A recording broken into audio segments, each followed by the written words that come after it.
16장 7절입니다.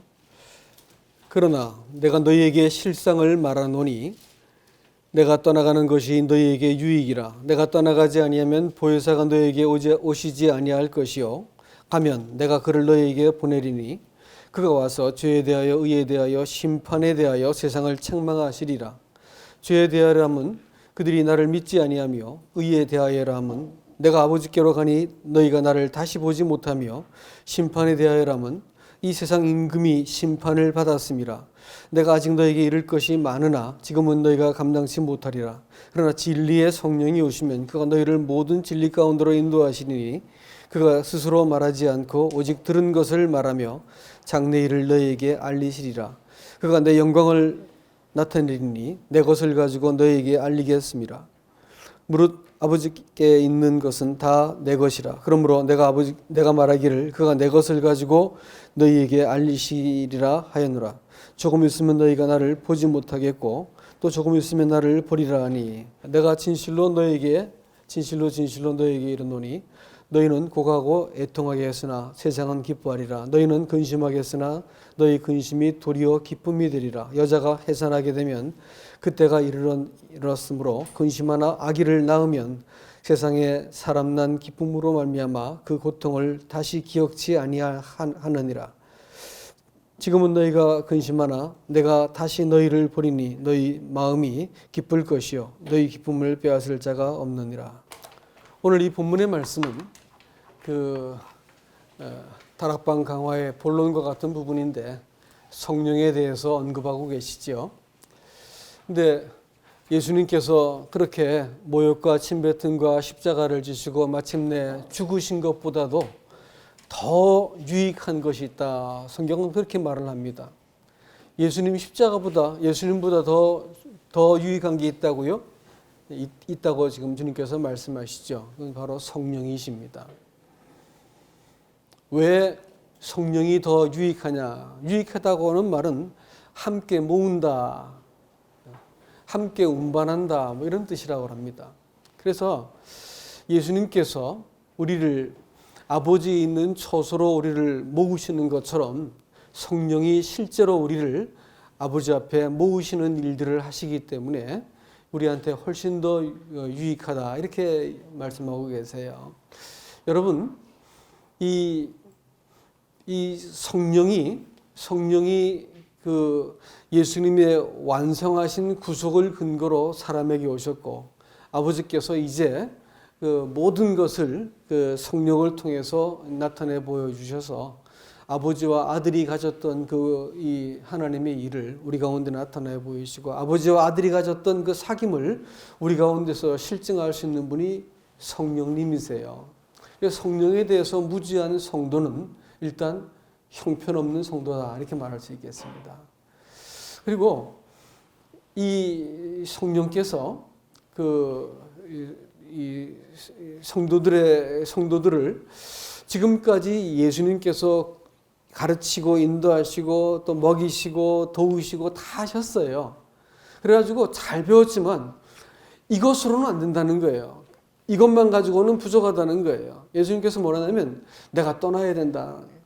내가 떠나야만 너희가 비로소 실전을 경험해 볼 수 있다. 이렇게 말씀하신 겁니다. 떠나는 것이 너희한테 훨씬 유익하다. 원문의 뜻이 그래서 훨씬 유익하다. 왜 유익하냐면 지금까지는 너희가 듣기만 했었고 말하자면 운전 연수만 배운 거고 운전을 막상 해보게 되는 그것은 성령이 너희 각 개인에게 왔을 때 가능한 일이다라는 것이지요. 그래서 성령이 오셔야 될 이유는 지금까지 들었던 배웠던 알았던 모든 그것이 나 개인에게 이것이 실전으로 경험되어지고 또 이렇게 확인되어지는 일을 하기 때문에 성령이 오셔가지고 그리스도인과 삶의 관계를 맺기 시작할 때는 하나님께서 이 사람이 이리 자빠지든 저리 자빠지든 무엇을 하든 하나님께서 그를 통해서 영광을 얻으시고 하나님은 그의 모든 삶을 가지고 이 사람이 영광받을 수 있도록 다 준비하는 거기 때문에 그때 성령이 오실 때부터 플러스가 되는 겁니다. 신앙생활이 본격적으로 시작되는 것이에요. 그래서 신앙생활은 성령이 오셔야만 가능하다라는 것을 먼저 말씀을 드립니다. 그리고 성령의 사역은 두 가지예요.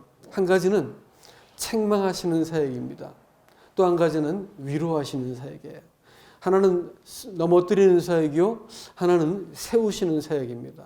이 두 가지 사역을 잘 우리가 아시고 경험해야 되고, 우리한테 주어진 특권이요, 이 땅에서 내가 그리스도인으로 살 수 있게 만들어주는 모든 보화와 자원과 근거가 성령 안에 있는 것이기 때문에 여러분 말씀을 잘 들으시고 이 성령을 통해서 내가 어떻게 살 것인지를 생각할 수 있기를 주님 이름으로 축복합니다. 여러분, 이 성령은 먼저 책망하신다 이렇게 말씀하셨습니다. 책망한다고 말하는 것은 이 이치를 드러내 가지고 폭로하고 바로잡는다 이런 뜻입니다. 책망이란 것은 꾸짖는다는 의미가 아니고 이치를 드러내 가지고 그 사실을 드러내 가지고 사람을 이렇게 그 허물을 폭로하고 그다음에 이 바로잡아 주는 것까지를 다 포함해서 책망한다 이렇게 말씀했습니다. 그렇다면 성령께서 이 땅에 오셔 가지고 하시는 일이 무엇인지를 우리가 좀 알 수 있을 것 같아요. 이 성령께서 오셔가지고 뭘 책망하시냐면 죄에 대해서, 의에 대해서, 심판에 대해서 책망한다 했는데 이 용어가 주로 어디에서 쓰여지는 것 같습니까? 법정 용어지요. 그렇죠? 법정 용어입니다. 그러니까 이 성령은 우리를 끊임없이 어디에 세우냐면 하나님의 법정에 세우는 분이세요. 그래서 이 안에서 우리를 책망하신다 했는데 뭘 책망하시냐면 우리가 지금까지 알고 있었던 그 가치관과 또 지식과 실체라고 믿었던 것을 싹 뒤집어 버리는 거예요. 성령이 오셔가지고 나한테 오셔서 이 파괴하시는 일을 한 적이 없고 내가 성령에 의해서 내 죄가 들켜버리고 내 실체가 들켜버리고 내가 성령 때문에 이 다시 세워진 경험이 없다고 할 것 같으면 사실은 신앙생활은 정확한 의미에서는 시작한 것이 아닙니다. 실전에 투입된 적이 없는 신앙이다 이렇게 말할 수 있겠습니다. 이 세상을 책망한다 이렇게 말하는 것은 합법적으로 세상을 정죄하기 위해서 세상을 책망하지만 그 세상이 사실은 우리가 구원받았다고 말하지만 성도들의 마음속에도 세상이 있지 않습니까? 왜냐하면 우리가 구원받을 때 의로워져서 구원받은 게 아니고 의롭다고 인정만 받고 구원받은 거 아닌가요? 그걸 우리가 칭의라고 부릅니다. 아직 의롭지는 않지만 일단 의롭다고 쳐놓고 시작하자. 뭐 이래가지고 우리가 구원을 받았지. 우리는 여전히 세상 가운데서 아주 지독한 자기 숭배자입니다. 나한테 뭐가 이익이 되나. 또 내 뜻만 옳아가지고 자기 위에 어떤 것도 옳아서는 안 되고 자기만 옳아요. 자기만 인정받아야 되고 자기만 봐야 돼. 손자를 보기 시작하지 않습니까? 근데 우리나라 말이 참 이게 기가 막히더라고요. 애 보는 게 참 보통 일이 아니더만요. 그냥 어리 빠지겠다. 저녁이 되면 어리 빠지더라고. 정신이 없어. 애 봐주는 게 힘들더라고요. 사람이 봐주고 들어주고 견디는 그것이 정말 고통스러운 일이구나. 옛날 속담에도 거지들이 이렇게 동냥으로 오면 애 좀 보고 있어요. 밥 만들어줄게요. 그러면 얼른 가버린답니다. 애 보기가 싫어가지고. 그만큼 애 보는 거 힘들다 그래요.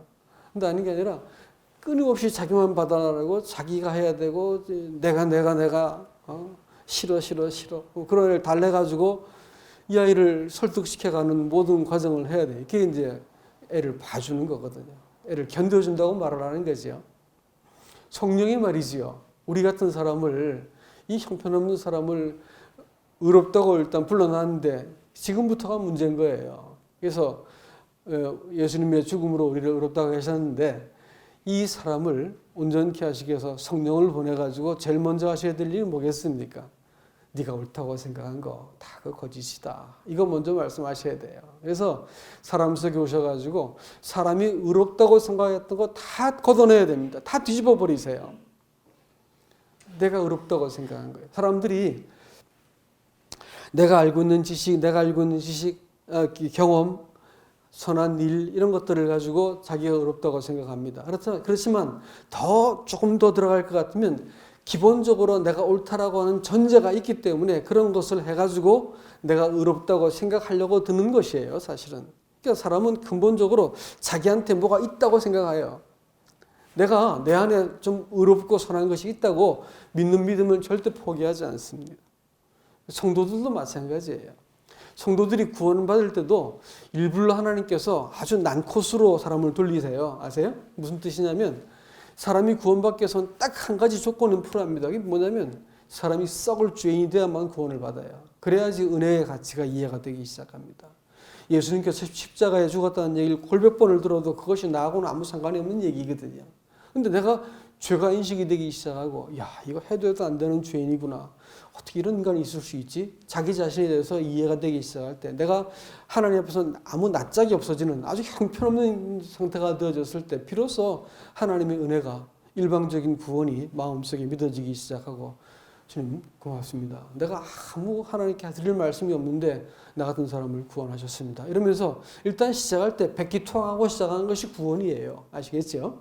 구원이 그런 것이거든요. 그럼 구원받고 나서 사람들이 문제가 생기잖아요. 자기 안에 있는 세상은 끊임없이 나를 인정받고 싶고 하고 내가 무엇인가 해야 되고 내가 이렇게 내 기준과 또 내 만족과 내 뜻이 중요한 거예요. 이것 위해서 인생을 살아가는 존재거든요. 그렇기 때문에 문제가 안 일어나는 것은 이상한 겁니다. 신앙생활은 문제투성이에요. 문제로부터 시작해서 문제로 끝나는 거예요. 그런데 말이죠. 성령께서 오셔가지고 사람을 딱 그 참빛이 비출 때 어떻게 비추시냐면 창세기 1장 2절에서도 하나님이 1장 3절에 신이 이렇게 수면 위를 운행하세요. 그 말을 그리스 말로 히브리 말로 어떻게 했냐면 암탉이 알을 품고 있다라는 그런 의미입니다. 알을 품고 뭘 기다릴까요? 암탉이 알을 품고 뭘 기다리냐면 그 수면 아래는 뭐가 있었냐면 공허하고 그 다음에 혼돈하고 어두운 그것만 있었습니다. 성령이 사람 속에 딱 들어오셔가지고 사람을 책망해서 그 빛을 촥 비춰서 사람을 바로잡기 전까지는 사람 속에 뭐가 있다고요?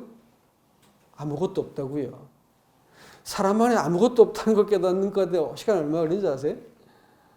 저 정말 내 안에 아무것도 없다는 걸 깨닫는데 정말 시간이 걸리더라고요. 아무것도 없구나. 내가 이렇게 부패하고 아무것도 없구나. 근거가 없는 인간이구나. 이렇게 혼돈스럽고 이렇게 어둡고 부패하고 뻔뻔스럽고 추악하구나. 이걸 아는 데까지 시간이 많이 걸렸어요. 이걸 알아갈까지 성령은 나를 몰아세우지 않고 기다리시더라고요. 암탉이 품고 있듯이 기다리시는 거예요. 성령은 사람 속에 내가 의롭다고 믿었던 그것을 뒤집어 놓으세요. 의는요. 내가 아버지께로 감이라 이렇게 말했거든요. 그럼 세상에 의가 있다는 말이 없다는 말이에요. 세상에 의가 없다는 것이죠. 아버지가 가버렸으니까 이 세상에 무슨 의가 있어요. 여러분 마음속에도 의가 없고 이 세상에도 의가 없어요. 의는 유일하게 딱 하나밖에 없어요. 한 분밖에 없어요. 누구예요? 예수님이죠. 예수님. 그렇죠? 의로운 분은 예수님밖에 없는 거예요. 신앙생활이 어느새 어느 날 정신을 차리고 보면 자기한테 아무것도 없다는 거, 이 욕망 덩어리, 자기도 통제할 수 없는 이 사람 안에 있는 이 욕망 말이에요. 이거 채워도 그거 아무것도 없는 그걸 자꾸 채우려고 인생을 살아가는 것이 이 어리석은 인생이란 말입니다. 그러다가 나중에 죽음을 맞이하는 거죠. 그런데 내가 아무것도 없다는 것을 딱 인정하면 비로소 빛이 딱 들어오시는 거예요. 참 빛이 들어와가지고 나를 새 창조를 시작합니다. 정말 우리는 내가 의롭다는 것 그것을 하나님께 반납하고 내어드리기 전까지는 끝까지 내가 의롭다는 것을 붙들고 신앙생활을 속이고 살거든요. 하나님과 관계를 속여요. 내가 의롭다고 믿고 있는 동안 신앙생활은 시작된 적이 없습니다. 내가 하나님 앞에서 다 무너진 자리에서 내가 정말 나한테 선한 것이 없구나. 이것이 이제 이해가 되기 시작하면 참빛이 내 마음속에 비추어가지고 나를 새롭게 하시거든요. 죄도 마찬가지입니다. 여러분, 죄라고 말하는 것은 하나님과의 반역이었어요. 처음 죄는 관계를 고의적으로 깨뜨린 거라고요. 저는 그게 죄입니다. 그렇기 때문에 사람들은 도덕적인 뭐 잘못한 걸 죄라고 생각하지만 사실은 피조물 자신이 자기 자신이 중심이 되어지고 지가 영광을 받으려 들고 여러분 자기 연민이 죄인 거 아세요? 아주 지긋지긋한 죄가 자기 연민입니다. 자기가 영광을 받으려는 것도 아주 뻔뻔스러운 죄지만 자기 연민도 아주 지긋지긋한 죄입니다. 잘 몰라 그 죄인지. 사람이 말이죠. 하나님과의 관계를 깨뜨려버리고 자기 자신이 중심이 되려고 자기 자신이 주체가 되려고 했던 그 모든 것은 숨쉬는 것도 죄라고 말씀드렸어요. 삶 자체, 존재 자체가 다 죄덩어리란 말이에요. 예수 밖에 있는 건 다 죄예요. 다 죄예요. 사람들은 그걸 죄로 여기지 않는다는 데 문제가 있습니다. 사실 그게 죄입니다. 믿음으로 행하지 않는 것은 죄다. 하나님을 인정하지 않고 살아가는 삶 자체가 다 죄라는 겁니다. 내 인생, 직업, 미래, 노후, 결혼, 직장 무엇이 되었든지 하나님을 인정하지 않고 내가 내 임무로 결정하고 다 죄입니다.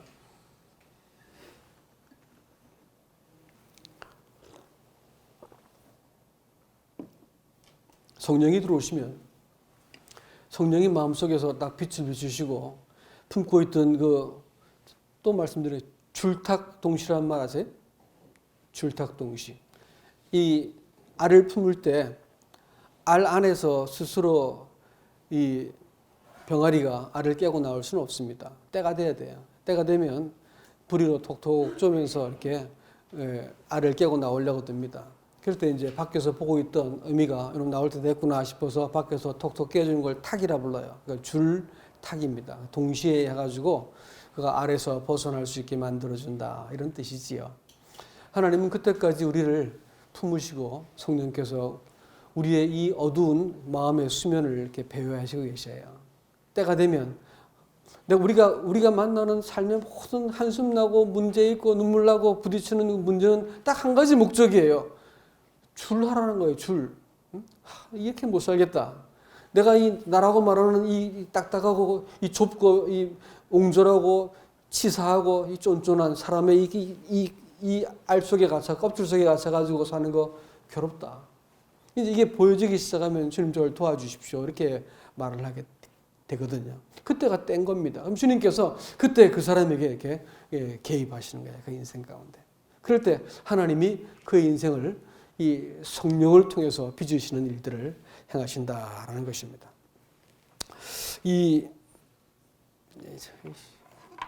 뭔가 썩긴 썩었는데 이게 도무지 보이지가 않네. 이 사람이 자기한테 무엇이 있다고 생각할 때 비로소 자기한테 무엇이 있다고 생각할 때 자기 입장이 생기고 논리가 생기고 자기 힘을 과시하려 들고 이렇게 하더라고요. 사람이 자기한테 아무것도 없다는 것을 알게 될 것 같으면 그때부터 하나님의 처분과 도우심만을 구하게 되는 것이지요. 여러분 이렇게 될 때 사람 안에서 하나님이 새 창조를 시작합니다. 성령께서 끊임없이 우리 속에 들어와 가지고 우리가 실체라고 믿었고 나라고 믿었던 것을 다 들춰내어 버리세요. 아침마다 우리 마음속에 찾아오셔서 말씀을 가지고 내가 갖고 있던 생각들, 논리들, 입장들을 다 이 허구를 들춰내신다는 거예요. 성령의 책망을 받는 겁니다. 여러분 성령의 책망을 받아보지 않은 사람들은 아직까지 그리스도인으로서 매우 어린아이들이라는 걸 아세요? 성령의 책망을 받기 시작할 때 비로소 그리스도인은 그리스도의 삶다운 삶을 시작하는 거예요. 책망받지 않고 예수 믿는 거 거짓된 겁니다. 책망을 받아야 되는 거거든요. 이럴 때 우리가 비로소 하나님이 원하시는 사람으로 우리를 빚어가시는 것입니다. 그렇게 하지 않으면 사람들은 자기한테 유리한 것을 의롭다고 말하고 자기를 반대하면 틀렸다고 죄라고 말을 합니다. 자기가 생각한 것이 옳아야 되기 때문에 상대가 틀렸다고 말하는 것이죠. 그러나 성령의 책망을 받아본 사람들은 이렇게 말하지 않습니다. 왜냐하면 여러분 베드로가 새파란 바울한테 그것도 사람들 보는 앞에서 면전에서 막 혼이 났어요. 네가 하면서 막 이렇게 막 야단을 쳤거든요. 근데 그것을 바울이 뭐라고 얘기했냐면 그렇게 말하지 않을 것 같으면 복음의 진리가 다 훼손이 되어버리기 때문에 베드로의 그 잘못을 지적해야만 됐었어요. 그랬더니 베드로가 두고 보자 이놈 자식 하면서 마음속에 딱 별렸다가 그걸 괴롭혔느냐. 베드로서를 보다 보면 베드로가 얼마나 놀라운 사람인지 알 수 있습니다. 베드로가 바울을 존중히 여기고 그가 말했던 그 복음에 대해서 조금도 거스르지 않습니다. 자기들 사람들의 관계보다 하나 위에 있는 하나님의 시각과 하나님의 눈을 보기 때문에 그게 문제가 안 되는 거예요. 그리스도인들이 이런 안목을 가져야 됩니다. 이 하나님 나라와 명분을 봤기 때문에 그는 그거 갖고 싸우지 않았다는 것이지요. 사람들이 성령의 책망을 받아보지 않는 사람의 견해와 기준을 갖고 있습니다. 근데 책망을 받아볼 것 같으면 그때부터 사람을 속단하지 않지요. 사람을 속단하는 것이 죄라는 것을 여러분 내가 알기까지는 언제나 내가 옳다고 자꾸 생각을 하고 그걸 가지고 다른 사람한테 자꾸 뒤밀려고 듭니다. 그것이 죄입니다, 여러분.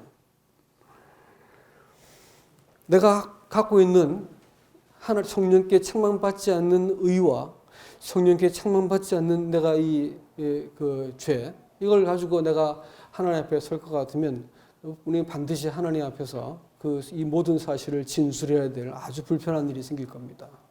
성령께서 우리를 책망하실 때 나 자신을 내어드리고 그렇습니다라고 말하는 거, 그게 중요한 얘기입니다.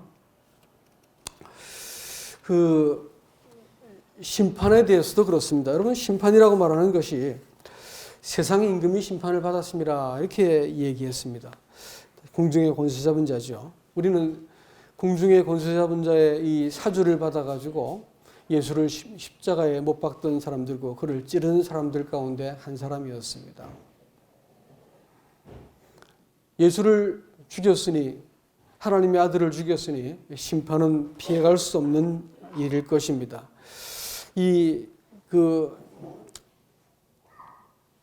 세상과 세상의 권세 잡은 자가 심판을 받았다면 그 안에 있는 자들은 다 심판을 받은 것이 분명합니다. 그런데 말이죠, 세상의 힘과 세상의 꾀와 그 논리를 가지고 내가 나를 붙들려고 할 것 같으면 어떻게 될까요? 그래서 그 사람도 심판을 받는다는 뜻입니다. 하나님의 교회가 정결해야 될 이유가 여기 있는 것입니다. 세상에서 잘 나가고 힘있고 똘똘하고 말빨 센 사람들이 힘이 있어서는 안 되는 것이 교회입니다. 교회는 하나님 앞에서 책망을 받은 사람들이 교회를 세워나가는 것이에요. 자기 주장 가지고 성도들을 함부로 다루는 사람들이 아니고요. 내 기준 갖고 성도들을 함부로 논단하는 사람들이 교회를 세우는 사람들이 아닙니다. 책망받아 본 사람들만 성도를 도울 수가 있는 것이죠. 이 성령의 책망을 받아본 사람들만 하나님의 의만 의지하고 예수 그리스도만 자랑할 것입니다. 이 자기에게 의가 없는 것을 알기 때문에 십자가만 의지한다, 이렇게 했고요. 또 다른 말로는 스가랴서 12장 말씀에서 12장 10절 말씀에서는 그날에 하나님이 간구하는 심령과 이 통회하는 심령을 주신다, 이렇게 말을 했습니다. 성령은 그렇게 표현하고 있거든요. 우리가 사실은 하나님의 성령이 우리를 책망하기 시작할 때 정말로 우리가 이렇게 고통스러워하고 애통할 마음을 가질 것입니다. 또 사실 자기 자신에 대해서 애통해보지 않은 사람이 어떻게 성도일 수 있겠습니까? 그리고 간구하는 심령, 잠시도 당신이 아니면 내가 갖고 있던 삶의 모든 계획이라고 하는 것이 후 하고 불어버리면 날아가 버릴 만한 아무것도 아닌 것인데 이렇게 또 계획 세우고 저렇게 계획 세우고 꼼수 부리고 뭐 이렇게 안전장치 마련하려고 인생을 이리 살고 저리 조심하고 하는데 그 불어버리면 다 날아가 버리는 것이거든요. 그런데도 불구하고 사람들은 그것을 위해서 하나님을 자꾸 끌어들이는 것을 신앙이라고 생각합니다. 여러분, 신앙은요, 말을 다시 해볼까요? 신앙은 나라고 하는 사람 위에 어떤 것을 더해도 신앙이 아닙니다. 예수를 더하고 죄사함을 더하고 또 천국을 더해줘도 하는 짓은 형편없는 인간밖에 없어요. 예수가 와서 내 기초를 딱 뒤집어 놔야 돼요. 내가 이게 아니다라는 것을 인정하는 고백이 하나님 앞에서 자기 발견이 생긴 사람들한테 하나님이 비로소 위로자가 되시기 위해서 찾아오신다고요. 그래서 모든 진리 가운데로 인도해 주시고요. 얼마를 넘어졌든지 괜찮다, 괜찮다 이렇게 말씀하셔요. 왜냐하면 완성되어진 하나님의 구속, 그리스도의 구속을 갖고 우리에게 찾아오셨기 때문에 몇 번 넘어진지는 하나님이 우리를 다루시는 어떤 그 계산 속에 있지 않습니다. 아무리 연약해도 내가 하나님께 구하기만 하면, 그분께 도움을 청하기만 하면 유로제 되신 그분께서, 내 법정 대리인 되신 그분께서 얘 괜찮은 애다 이렇게 말씀해 주신 거예요. 성령이 우리를 돕지 않고 우리에게 간구하는 심령을 줘서 내가 처한 모든 상황에 대해서 그분의 도우심을 구하고 그 도우심으로 인생을 살고 내가 저거 뭐 아슬아슬 꺼질 듯 보이는 이런 문제들이 있잖아요. 우리 건강, 자식, 우리 삶의 모든 관계들, 일들을 바라볼 때 꼭 꺼질 것 같아. 근데 안 꺼뜨리시는 거예요. 불을 꺼뜨리지 않으시는 거예요. 왜 그러실까요? 성령이 하시거든요. 근데 성령께는 우리가 구하지 않으면 성령은 더 이상 우리한테서 그 일을 하지 않으세요. 살려는 놓으시지만, 불을 끄지는 않으시지만 일을 하지 않으시는 거예요. 우리가 성령의 책망을 받아본 사람 같으면 또 성령을 구하는 사람들이 되어야 되겠죠. 주님, 저를 도와주십시오. 제가 이렇게 구질구질하게 살고 싶지 않습니다. 제 인생 주님 것이니까 주님 좀 살려주십시오. 저를 하나님 나라에 쓸만한 사람 되게 해주십시오. 이런 고백이 여러분 인생 가운데 영원 깊은 곳에서 올라와야 되는 거예요. 하나님이 우리 인생을 개입하십니다. 그럴 때 하나님이 개입하시기 때문에 삶의 이 중심이 바로 잡히는 거예요. 어떤 사람이 요즘 뭐 회사 다닐 재미가 없다, 교회 다닐 재미가 없다, 뭐 이렇게 말했다 그래. 기쁨이란 말을 바꿔보면 속된 말로 하면 재미입니다. 재미. 재미가 없다 이렇게 말하면 기쁨이 없다라는 말이거든요. 그건 동기부여가 안 된다는 말이에요. 근데 말이죠, 성도는요, 생각을 똑바로 놓는 데부터 시작하는 거예요. 신앙생활은 자기 처음 이렇게 매번 시작할 때마다 생각을 똑바로 놓고 아침마다 우리가 큐티한 이유가 우리가 원래 있어야 될 자리에 딱 갖다 놓고 하나님을 똑바로 보는 거, 이거 참 중요한 얘기거든요. 그 생각 제자리에 딱 놓는 거 놓지 않고 하루를 그냥 대충 시작할 것 같으면 하루 종일 뭐가 꼬이고 복잡해집니다.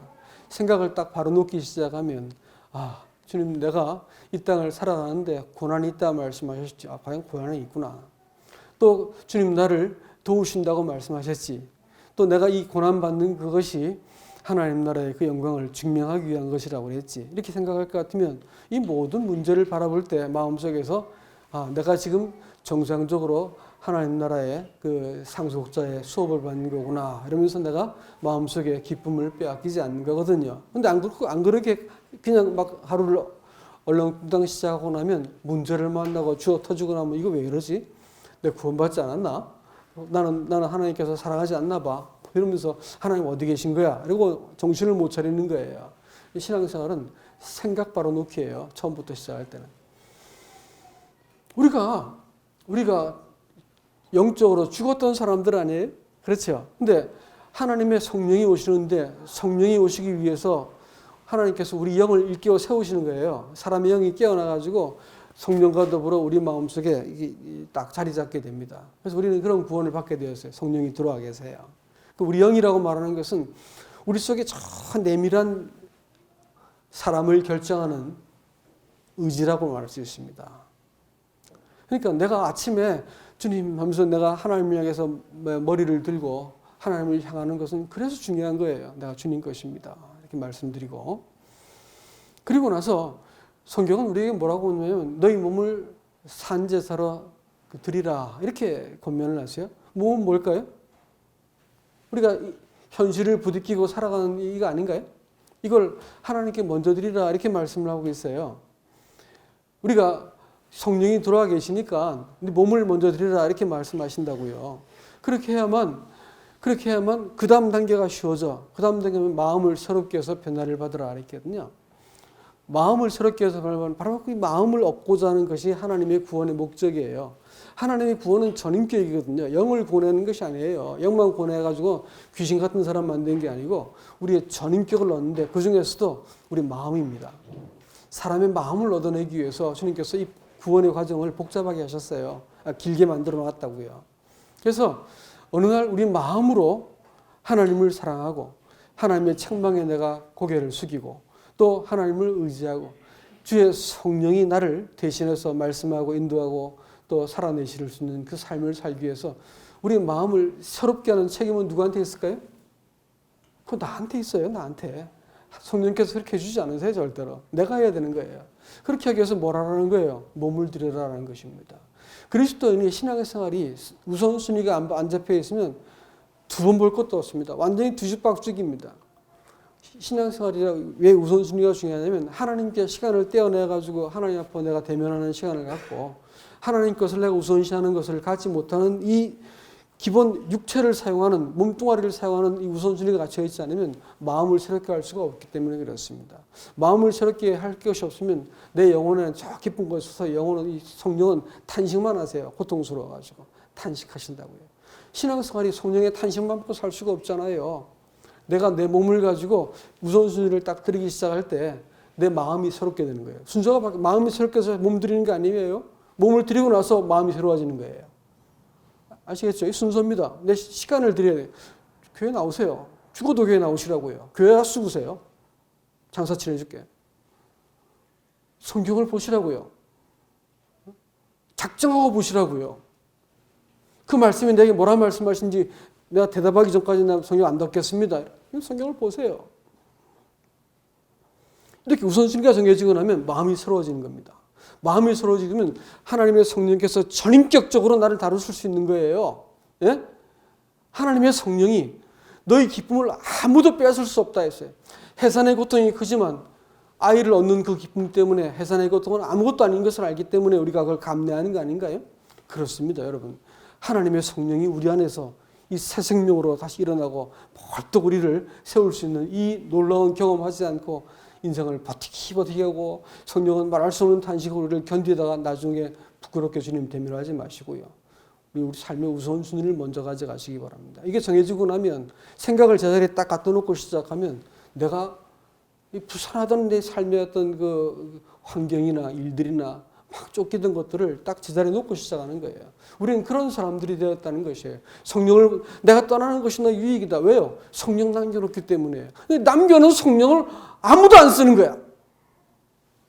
이렇게 남겨놓은 성령을 사람들이 성령과 더불어 함께 동행하지 않는 거예요. 간구하는 심령을 주시고 애통하는 심령을 줬는데 자기를 돌아보지 않고 그분의 도움을 구하지 않는 거예요. 그러니까 삶에 아무 일이 일어나지 않고 나는 자꾸 구질구질한 삶을 어제와 오늘 같고 오늘이 내일 같은 이런 삶을 반복하면서 산다고 생각하고 있는 것이 아닙니다, 여러분. 신앙생활은 이렇게 시시한 게 아니야. 하나님의 성령이 오셔가지고 우리를 통해서 실전 경험하게 만드셔가지고 하나님의 아들을 아들답게 살 수 있게 만들어주신 것은 성령의 힘이었거든요.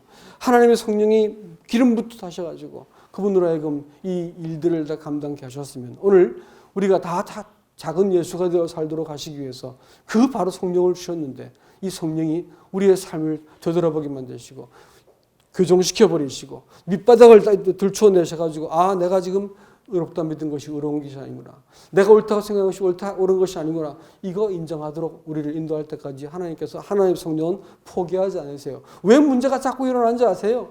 왜 똑같은 문제에 자꾸 넘어지는지 아세요? 우리가 우리 자신을 이렇게 하나님 앞에 순순히 복종하지 않기 때문에 그런 거예요.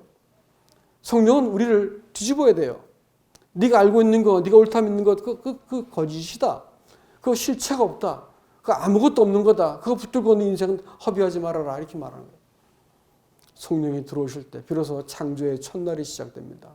여러분 이 일들이 우리의 삶 속에서 계속해서 일어나야 되는 것이에요. 안 그러면 우리 신앙생활 하다가 지쳐가서 못할 겁니다. 주님 올 때까지 우리가 우리를 이 순례길을 다 갈 수가 없어요. 그런데 이 성령이 주님께 그렇게 놀라운 분이셨으면 우리들에게도 놀라운 분이 될 수 있기를 주님의 이름으로 축복합니다. 이상입니다.